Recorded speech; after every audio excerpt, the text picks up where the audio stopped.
get these folks some extra credit. Exactly. I remember those days, right? This is So hopefully this will be a fun one, right? yeah, definitely. Hey everyone. Welcome. My name is Morgan. I'm the senior director of the Angeles chapter of the Sierra Club, and I'm here with Kawana Key, who is one of our volunteers with the Sierra Club. And I'm going to just say hi, a few words about yourself, and then I think we're going to have more of a conversation style rather than a presentation style today. I think that'll be more useful. So, but just to kick things off, Kawana, tell us a little more about who you are and what you do. Oh, okay, sure. So my name is Kawana Key, and I've been a volunteer with the Angeles chapter central group of the Sierra Club for about 2 years now.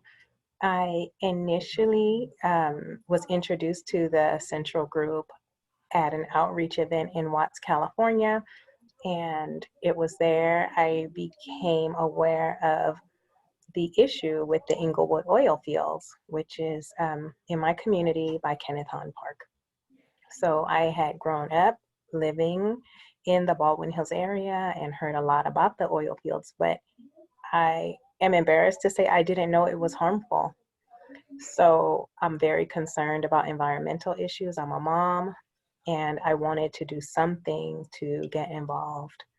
So that's kind of my introduction to the Sierra Club. Yeah, and your day job is also, you know, at least somewhat related here. I think that's worth maybe just bringing into the space. Oh, sure, yeah. So my day job, I do a lot of outreach and education regarding electric vehicle adoption. So it's really connected because as a woman of color, as a mom, I think that we need to definitely advance equitable, clean fuel choices. I know that a lot of the underserved, low wealth communities that myself or my family live in um, don't always have the same information. So I think that when people are aware of number one, the harmful impacts of fossil fuel vehicles, but also the cost saving opportunities available, that people will make different choices. So that's something that I'm really passionate about as well. It's super important. And so I'll say a little bit more about myself. And if you're just joining us, welcome. This is Morgan and Kawana talking about the Sierra Club and how the Sierra Club engages with climate change and environmental justice and political, change, both in the Angeles region. And we'll talk a little bit about how we operate as a national organization as well as a very local one. Um, so I am the senior director of the Angeles chapter. So I am the staff person who oversees all of our local operations. We have tons of volunteer leaders who frankly do, the majority of the work because it's a really huge operation and we have a tiny staff that supports a lot of our leaders. And we can kind of geek out on the structure if we decide to go that way. But for now, you can just imagine, all of these Sierra Club chapters spread out across the country, and the Angeles chapter is Los Angeles and Orange counties. Um, a little bit about my background. I became a climate activist in college. I was, 20, 21 years old. It was like 2006, 2007. And Al Gore's Inconvenient Truth had come out. Hurricane Katrina had just destroyed New Orleans, and this sort of sense of what the hell is going on in our world was so strong. And I remember experiencing a lot of anger when I realized that there were no, quote unquote adults who were taking this seriously, or there weren't nearly enough. And those in positions of power didn't seem to get it. It was a lip service thing at best. And this is during the Bush presidency. And out of that anger, I was like, I need to work on this. Like this is the thing that is going on in the world. This is the big story. will we as humans be able to survive? Will my grandkids or their grandkids have a livable planet? Will we be able to grow food? Will there be diseases that are wiping out everything? Like, these are such kind of science fiction, long range forecasts. But then all of a sudden, Hurricane Katrina, like all of a sudden, one of our cities is underwater. And so that gap between sort of science fiction worst fears and reality started to close. And since then, we've seen that over and over and over again. And while you can't pin any individual weather event or forest fire or pandemic to climate change, we know that these things are all more likely and all worse with climate. And I was very lucky in that when I joined, when I started doing a lot of student activism, I started a climate action group on my campus and started getting people together and saying, we need to do stuff. We need to call attention. We need to make the adults understand. I got quickly connected with the Sierra Student Coalition, which is the student arm of the Sierra Club. And they do organizing trainings. And so I went to a week-long training with the Sierra Student Coalition. I think I was 21 years old, and I was getting lessons from kids, some of whom were still in high school, but they were standing up there with a flip chart and talking about how to write a campaign plan and how to power map your target and figure out how to influence your university president to reduce your campus emissions. And it was so useful. It was so useful to see a skill and like a method to make that change, that it kind of hooked me. And so I've been doing that work in some form or another ever since. And one of the huge pieces of this that I was so lucky to come in and learn was that, for me, the climate activism work and the justice components have been intertwined since the beginning, because, and it's a relatively new thing for the environmental movement to see it that way. But in 2007, it was starting to become a sort of a normal thing to say that, oh, the pollution that causes climate change is primarily emitted in communities of color. It's primarily spewing, toxic chemicals into the air in poor communities that live downwind of coal plants, that live downwind of oil drilling and wells. And not only that, but the solutions to the climate crisis are, I think, most effective when we're talking about creating jobs and creating opportunities for people who have been most impacted. That's how we create the political will. That's how we restore some semblance of justice and trust in our common shared humanity and our shared fate as we face this crisis. And so I want to turn it back to Kawana a little bit to sort of reflect on how some of those, how the justice aspects relate to climate change a little more. And then we'll kind of switch into how how the Sierra Club takes that and then turns that into action and turns that into making things really change in the world.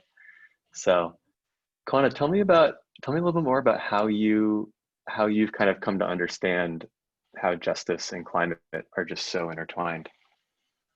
So thank you for bringing that important point up. Environmental justice, equity, obviously has been a life's passion of mine, out of necessity. I know that initially I lived in Hawthorne, and I actually live right by the 405 freeway and the 105 freeway. And I read this, at first it started with an article in the LA Times, but it referenced a study conducted by UCLA, which spoke about the neurological impacts of living near freeways. I think it was like within a half a mile, and I live like a stone's throw away from the freeways. And my son happens to have a neurological impairment. So because I work full time and I earn a fair wage, I was able to take my family and relocate to a different part of town. And this time, because I had that information and that knowledge base, I made sure that I didn't stay within that specific distance of any freeways. And that was important to me. But I think about all of my family, um, some who have subsidized housing or don't work, and they don't have that option. And I know that when I'm driving around, it's not a coincidence that right next to the freeways, right next to the oil fields, are communities of color. Our cities were actually designed like this, and it was very important to me. So because I'm a mom, I don't have a lot of time outside of work and outside of my family, but I wanted to do something that was meaningful. And so to me, just having information and being able to share it within my community and help people see that, you know what, we do not have to choose between the other important things that we're dealing with and living in a healthy environment. So when I actually became involved with the Sierra Club, I said, hey, you know what? I don't have a lot of time. Tell me what you're offering and what I can do to support my community and my family, because it has not always been at the front and center of the environmental movement. Um, and that was something that I didn't understand, because when you talk about, I mean, just breaking it down to basics, when you think about the whole reduce, reuse, recycle, I remember that campaign. Communities of color have been doing that out of necessity since inception. Yet, if you go to these stores that seem to promote healthy living and healthy eating, you can't afford it. They kind of like price exclude people. If you want to go to Whole Foods, there aren't Trader Joe's in the hood. And so I'm like, why is it that there's not this obvious connection and it hasn't been cultivated? So that is something that's very important to me. I think is really just getting the information out there and letting us find common ground and building off of the shared experiences and shared commitments. And the one last thing I want to say is I do think the economic impact is very important, because as environmentalists, you can't overlook the quality of life challenges that people are experiencing and think they're going to focus on something that may or may not happen 50 or 100 years down the line, when, hey, I need to pay my light bill today. I need to put food on the table tonight. So those are some of the issues that I care about and that I try to bring up, in our Sierra Club meetings in the Central Group. Yeah. I think the transition here to the Sierra Club, I'll bring in the sort of helpful concept that's always kind of guided my activism, which is the difference between advocating for individuals to make personal sustainability choices versus advocating for policies that create structural change. And that distinction is a really helpful one to make. And I'm not making it because I think that advocating for personal choices is wrong or not worthwhile. But what's always guided my work and what I believe strongly, and what I offer to you all as a useful theory, is to as we imagine how do we win on climate change, right? How do we reduce our emissions down to zero? How do we achieve carbon neutrality, right? Personal choices are going to be a supporting factor, right? Personal choices are going to be one of the steps that we use to have people feel some engagement and feel like they're part of something, which is important, to help then get their attention focused on how we make policy and structural change. And the tension between those things is one of the tensions that sometimes makes it hard for us as an environmental movement to work really effectively, because you have some people who want to focus entirely on, everyone should bring reusable cups and plastics, everyone should choose to buy an electric car, everyone should choose to recycle. And again, not saying those things are wrong, but what we miss there, one, is the systematic nature, right? We need these things to be system-wide and not just consumer choices. But we also miss the justice aspect. like Kawana was saying, if it was just a matter of telling people, hey, you should use reusable stuff, we would have done that already, right? But if we're not addressing the underlying issues of the injustices that people face, then we have to acknowledge that simply advocating and sort of educating people about single-use plastics, for example, is not sufficient to get us there, right? It needs to be part of a larger strategy. And that larger strategy is why I believe in the Sierra Club, and why I believe that being involved in a large kind of national organization has the power to help bring those changes forward and bring those changes into the political realm and turn them into laws and turn them into hard, concrete change. And I'm curious, Kawana, what you've seen really work well in terms of sort of advocating for policy change in the work that you've been able to do. So I definitely think community support and buy-in is important. I think when we mobilize communities, that gets the attention of our elected officials.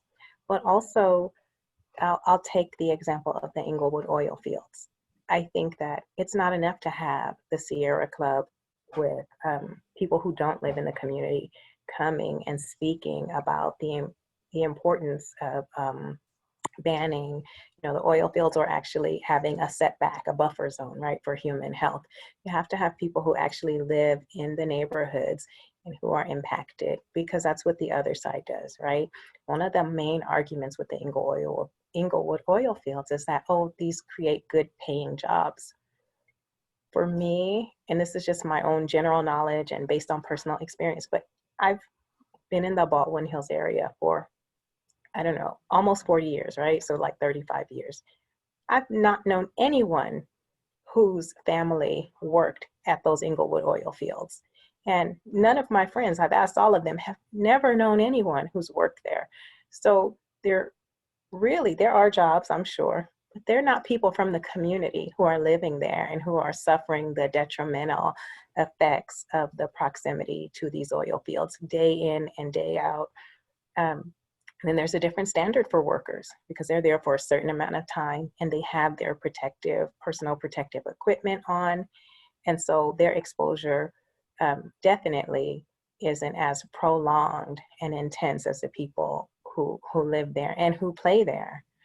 So I think that's important to have people, really holding their elected officials to task and saying, hey, I've read about the impacts it could have on your heart, your cardiovascular health, or the neurological impacts. And my dad has heart disease, and I want to live in a safe community, because really a lot of times, in my opinion, elected officials, if they work in certain areas, they don't necessarily feel like they have to focus on the environmental impacts. And I think it is time for us to call them to task. Yes, we want good jobs, but we also want clean air. So there's two huge points I want to pull out here and underline for folks. So one is the nature of holding elected officials accountable, and it's so important. It's so important. One, that we vote.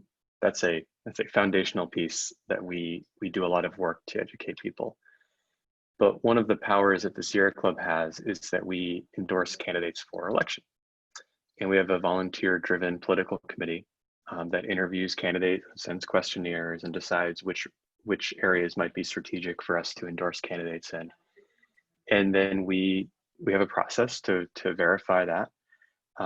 Those endorsements run through volunteer committees to make sure that there's accountability and transparency, so that if Sierra Club members think that the endorsements are way off, then they could change the process and they could correct it.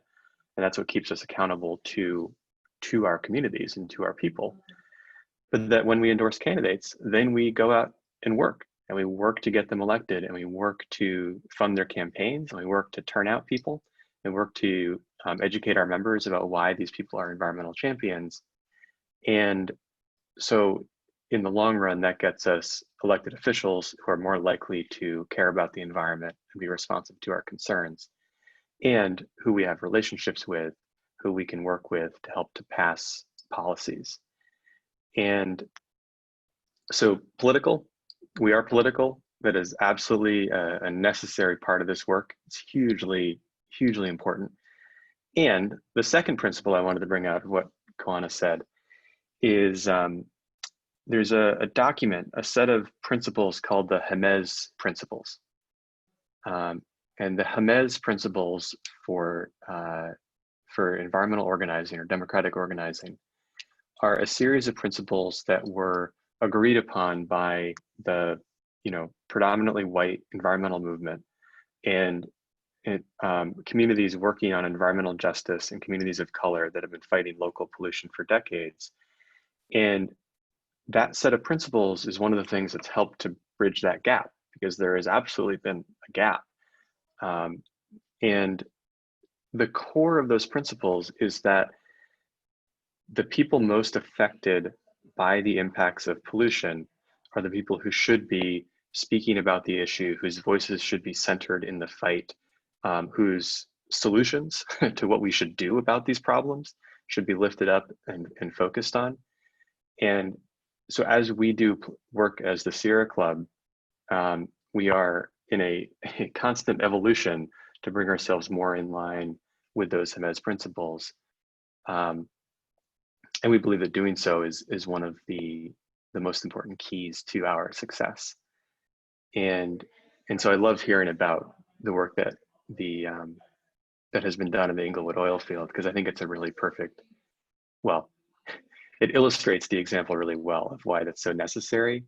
But there's also plenty of examples there and elsewhere of a history that has not always honored those principles, and quite frankly has led to mess ups and moments that I'm not proud of on behalf of the Sierra Club. So as we work towards those goals, those immense principles help to guide us. So I want to open it up to questions here, and I want to kind of bring in folks into the conversation, because as you can tell, we are having a conversation about how we work and what how we are more effective at bringing an end to the fossil fuel economy that we live in. Yeah, Ben, you want to jump in? What is the Sierra Club's opinion on nuclear energy? Good question. I would say nuanced, but generally against it and pretty darn skeptical. The thing about nuclear energy is, in the US, it is the safest form of energy for the workers. Something like 10 times safer than geothermal energy even.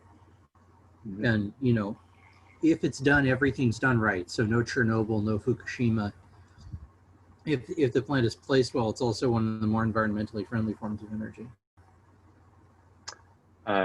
Also, your cat is very majestic there. Kawana, do you want to respond to this? I'm curious to hear your thoughts. Yeah, I mean, do we plan for the best, right? Or do we also look at equity and potential impacts? Because of course, there was Chernobyl, right? There have been spills. And I think for me, looking at it through an equity lens, typically which communities are going to be in that position to be in the line of fire? That's one consideration. Nuclear energy is probably not going to be the poorest communities, because you need a massive source of coolant, and that usually means ocean water. Okay, well, I think there was a plant not too far outside of Los Angeles, and I thought there were some issues that they decommissioned. Is that accurate? I don't have a lot of information on this, but again, in general, my thoughts are in clean energy, environmentally responsible energy, that even when we're talking about worst case scenarios, Mm, people are safe and we're not impacting right. them. One of the big problems, this is why I'm so interested in nuclear energy.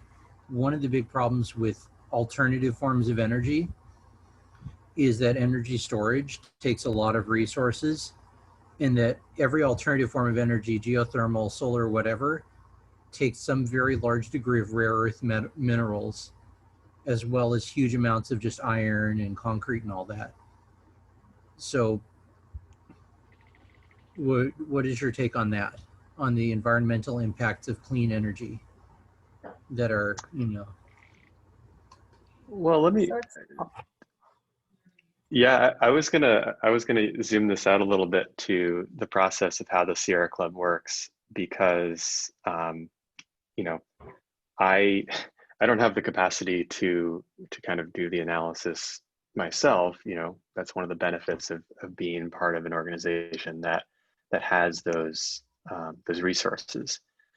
And the you know it is also an important thing to remember about the Sierra Club is that because it is so democratic, because it is so kind of grassroots, a lot of our policy is shaped by the people who are closest to the issues. And so, just to speak about nuclear, for example, um, you know, the historically whiter and more affluent Sierra Club, going back into the 60s and 70s and 80s, did live in a lot of coastal places near where nuclear plants could get built. And a lot of those people really drove policy against nuclear, helping to shut down some of those plants. Again, not unequivocally, not sort of we're trying to 100% ban it, but asked whether someone would rather have a nuclear plant in their backyard or renewable energy, they're going to choose renewable energy, and that's helped shape this process. And again, what we're doing here is balancing science and democracy, and so does that mean that it's going to? So I don't. I'm intentionally not answering your question around those impacts, but rather sharing why I think it's important that it is nuanced and that we do have the ability to kind of work through these things on a more case by case basis sometimes. Now, obviously, that's how the Sierra Club works, and we're part of a larger ecosystem of groups that have all kinds of different strategies and approaches. But I like to see us, and in an ideal world, the Sierra Club is the group that's having those hard conversations around where do you site renewable energy? What ecosystem do you cover in solar panels, and what ecosystem do you leave exposed? How do you balance those things so that we can meet our kind of overall goals? And at our worst, right, we get these little pockets where people are just zeroed in on one issue, and it's like, whatever you do, you know, don't don't put housing in that parcel of unused land that's surrounded by community. And it's like, that might not be the greatest overall environmental good for our civilization. So attempting to have those conversations is what we try and do well. So, Kawana, do you want to add anything to that? I appreciate, the question and that perspective. I just want to circle back to renewables. A lot of renewables is still somewhat emerging technology. And as they continue to develop, I think there is a goal to use less natural resources. We hear about some companies looking to take out the cobalt from electric battery production, right? Electric vehicle battery production. So I think that within a span of 5 years, we're going to see even more efficiency and sustainability embedded in our renewable energy. I hope you're right on that. Who else wants to jump in? I'm Yeah, curious. I'll shut up now. No, Hey, thanks, Ben. I hey just want to Morgan. make sure we Hey, get everyone else in. Yeah. hey Morgan, this is Aris.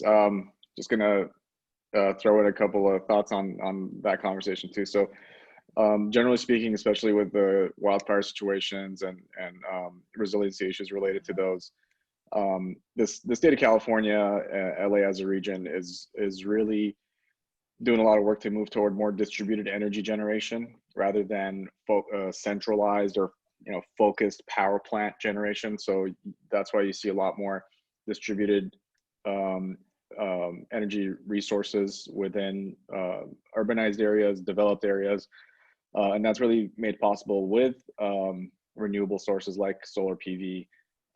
So a nuclear focused strategy or any sort of power plant focused strategy is really antithetical to the resiliency needs of the state, especially with the wildfire concerns or even like super hot days that we had recently, whereas a distributed energy infrastructure would be much more flexible to mitigate those issues or meet those challenges.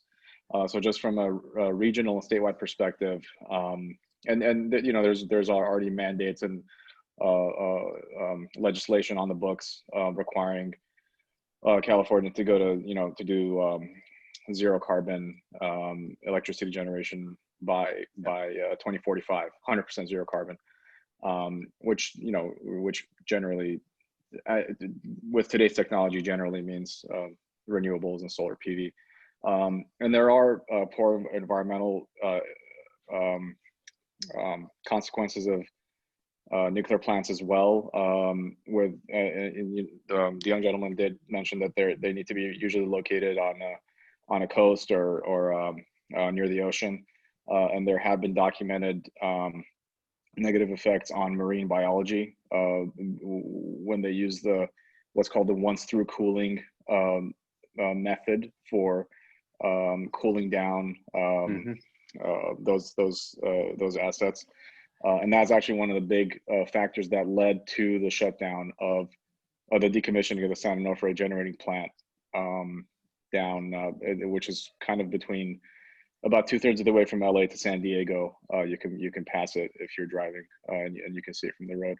So just a couple additional comments on electricity generation and nuclear versus renewable for future purposes. Yeah, absolutely.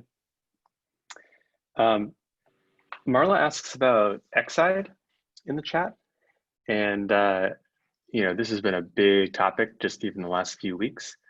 LA Times. I'll go ahead and unmute myself. Yeah, please. Do you want to say more about what you know about it and what you're wondering? Well, here's what I know, and it's admittedly it's not much, but it really goes to Kawana's point, and that's Exide was located in a very poor community, and they polluted, made toxic the ground and the air and everything around it, and then they were forced to close down, and they pulled out, and they left it. They left everything. They left all the toxicity in the ground. They left everything in the air, and they just closed the plant and said bye, and they left.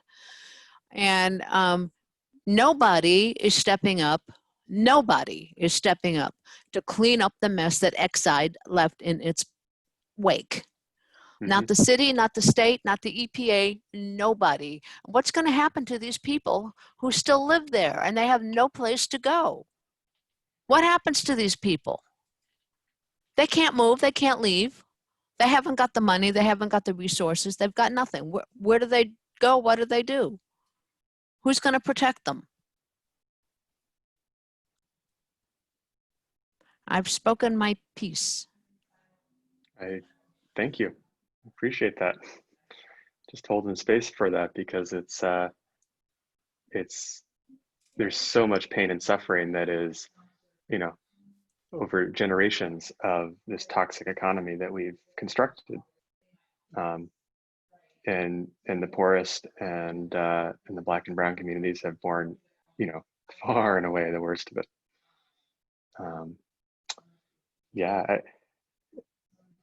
Kawana, I mean, I'd love to hear your thoughts on this. I can share a little bit of more context here, but it is, in some ways, it's one of many. In other ways, it's sort of this emblematic, big story.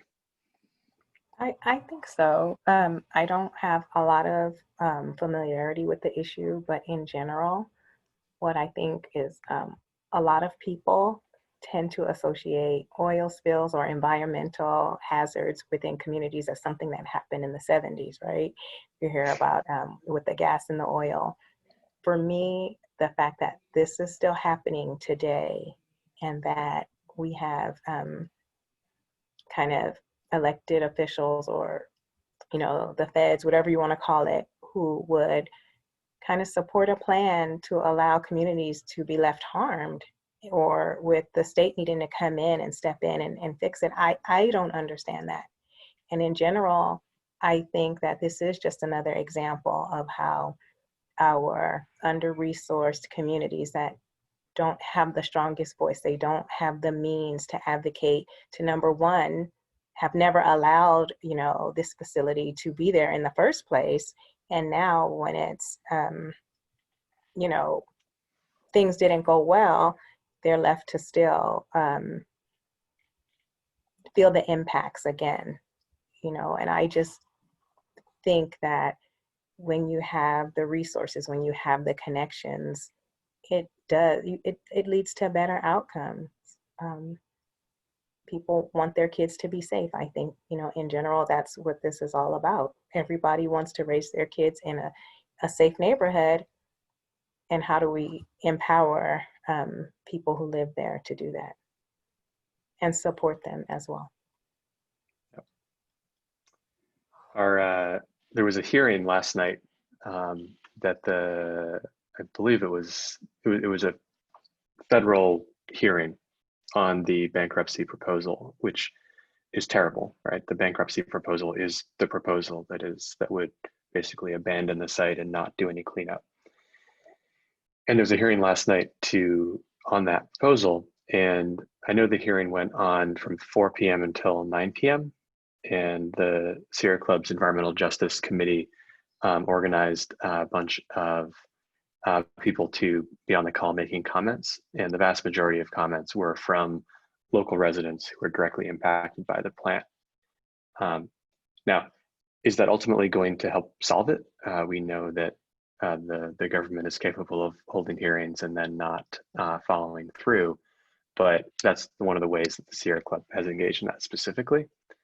You know, in general, it comes back to policy. It comes back to the policies that allow companies to create environmental destruction and then not pay for them and not be on the hook for them. And when we look at sort of these big wins, these big things that we are fighting for, you know, yes, carbon neutrality, getting our carbon emissions down to zero is so important.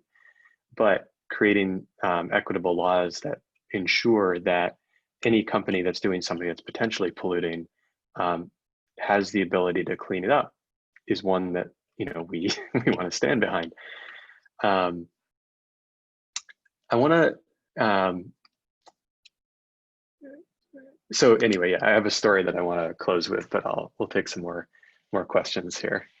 So we're running a little bit over, so I Oh, think great. we have time for one more question. And also, just as a last minute thing, again, if you're a student and you have not yet written your first name in the chat with your professor's name, please be sure to do that before the end. But yes, if someone would like to ask a last question, and then Morgan, if you want to close out with what I'm sure is a riveting story, that would be awesome.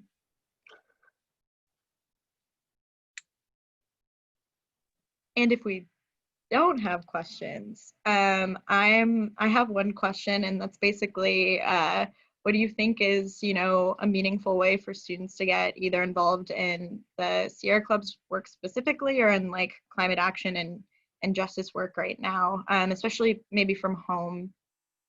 Yes. In the context of the pandemic. Absolutely. Well,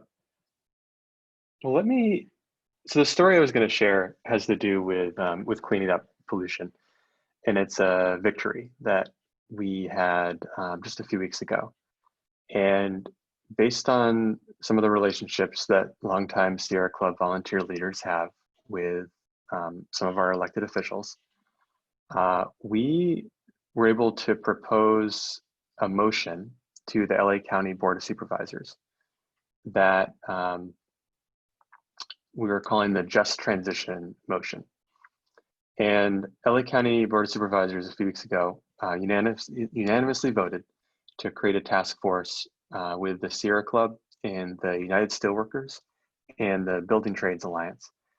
So these are two labor groups, two big labor groups and the Sierra Club, to create a program that would create jobs cleaning up abandoned oil wells.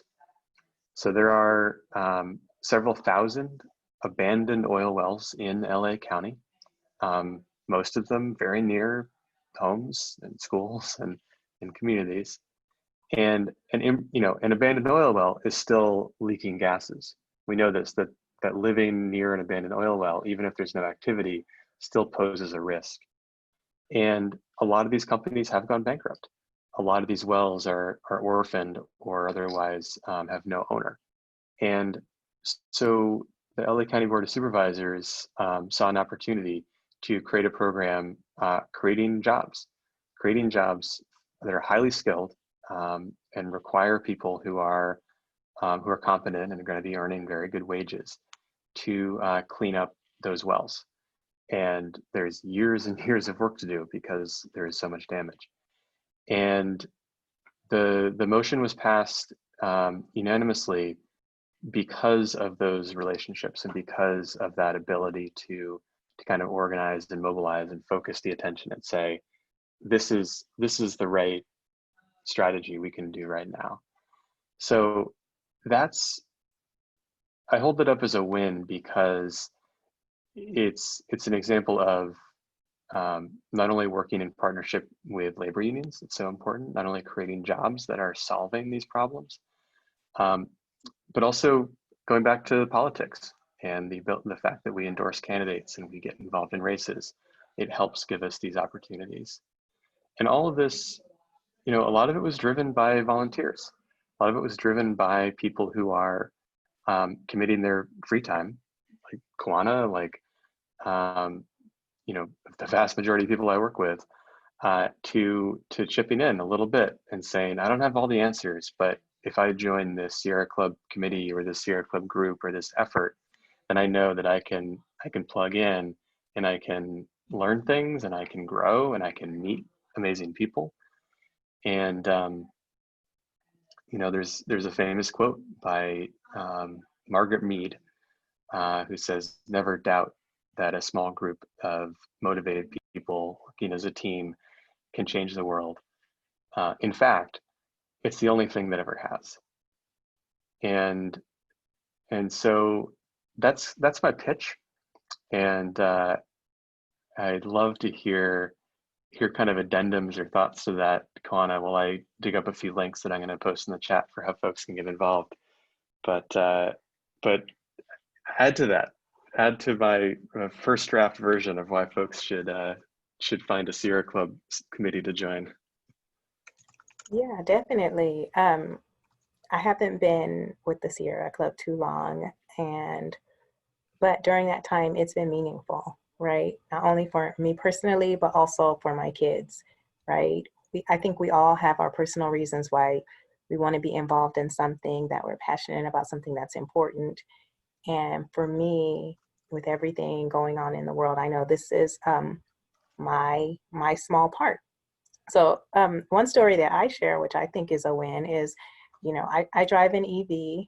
I drive a Chevy Bolt, and a lot of places that I go, you don't see a lot of electric vehicles. And so people see me driving with the kids or whatever, and they're asking me about my cars, but these are not your typical EV drivers. A lot of times I get approached by people who look like me because I frequent, the hood, communities of color, whatever you want to call it. And recently I was at my aunt's house in Inglewood, and I'm driving my EV, and I parked, and then somebody knocks on the door, and he was like, hey, what kind of car is that? And so we were talking all about it, and I get really passionate about it because I think everybody should drive an electric vehicle. But anyway, So we're talking all about it. We're talking about all of the benefits, all of the rebates and tax incentives that are available to help bring the cost down. And so then a couple of weeks ago, I saw him, and he went all out. He pulls up, he has a Tesla now, which that's cool. I was so excited though, because I was like, it's not that often that you're going to be in Inglewood and see, two neighbors driving EVs. But that is actually what the model is that you create these clusters. Why? Because people have information, they have access to information. And when you know more, you're able to do more. And so that's just kind of our small part. And now him and my aunt, who's 83, are talking about solar. I mean, it's just these organic conversations that start coming out are really, to me, very powerful. And as we just learn more, we're able to do that and support, each other and our earth in different ways. So you can join now at home. We have our meetings online, actually, so you don't have to worry about leaving your house. So I think, that's something that's really, really good. And we would love to have you. Awesome. Thank you so much for sharing, Kawana. I don't know if you and Morgan have any closing remarks. Also, we usually invite people to hang on after I stop the recording to see if there are any questions that they want to ask unrecorded. I do know this is your lunch. If you're not able to hang on, that's also fine. But just putting that out there. But yeah, is there anything else you guys would like to say, or are we ready to close this presentation today?